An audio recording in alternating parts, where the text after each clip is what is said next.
Hey yoga teachers, Rena Wren here, and I'm back with you today with more teaching tips for how to teach prenatal yoga. Today we're looking at downward facing dog. I don't teach a lot of downward facing dog in a prenatal yoga class, to be honest, because mostly I find that it doesn't really feel good and they don't like it. But some people feel that it's okay to teach maybe 2 to 3 breaths of prenatal yoga. There have been studies done though that staying in downward facing dog or practicing downward facing dog can flip the baby. So our philosophy is if there is a potential risk and not a lot of great reward, then we just kind of avoid it. But it's not a I never teach it or I always teach it. It's somewhere in between, depending on the student and where they are that day and how they're feeling and whatever else they might have going on with them. But I do want to show you quite a few options for alternatives for downward facing dog. So the benefit of doing this in this modified way, or these ways that I'm going to show you, is that it does help open the chest. It can be a great hamstring stretch. It lengthens the spine. All of these things are great for prenatal yoga. So let's look at ways that we can do this that don't put the prenatal student in such an inversion. The first way that I like to do it is to have a chair. You can also do this at a wall.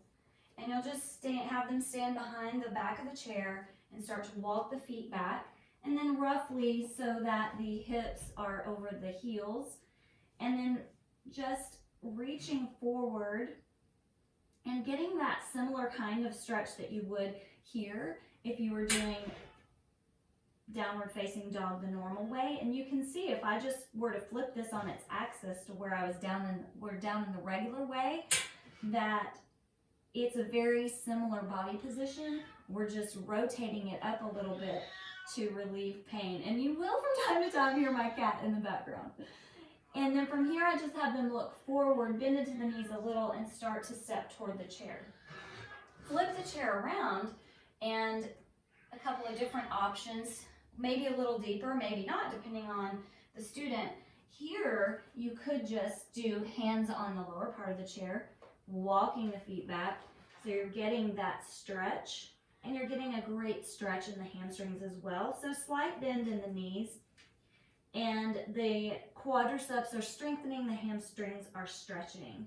This can be really quite nice. And then look toward the chair, walk forward, and then another option would be to come down on elbows and do the same thing. And this can be really nice for lengthening the side body and getting a stretch under the shoulders as well. And they may want to take their hands even a little wider, and that can help get a deeper shoulder stretch. And really, so there I was leaning a bit forward. It doesn't really matter. They're really supported here, so whatever feels good for the legs. Then again, look toward the chair, bend the knees, step toward the chair. If you have stability balls, you know I love these. You could also do this with the stability ball. It's a little bit more challenging for balance, but you could do the same thing here. Or you could even have elbows here, just like we did in the chair. This can be really good for the TAs as well. Strengthening, and then roll the ball back toward the student, stand up. Couple more things. Actually, I'm going to leave this close by. So coming down to hands and knees, and remember, you can always have a blanket under the knees for comfort. Hands and knees about hip distance apart, wrists under the shoulders, and then we just move into puppy, or a modified version of puppy. So hands come forward, start to walk forward. I like to take them a little wider than normal, especially for prenatal, so that we can make room for more air to come in, and then lowering down toward the floor. An option that is great, especially for new students to yoga because they may not have that shoulder flexibility, is to have a block there. And it actually is really nice. It can relieve sinus and headache pain. You could do it on a higher option as well.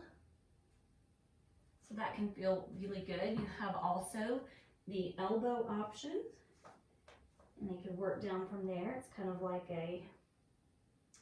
almost like child's pose, but the hips are up. You could also do this on the ball. So here, touch here a little bit. So here. And another option would be just to have them do child's pose on the ball. You're getting that shoulder stretch, you're not getting the hamstring stretch, but that's okay. Sometimes this just feels better. Knees really wide for further along in pregnancy feels really nice.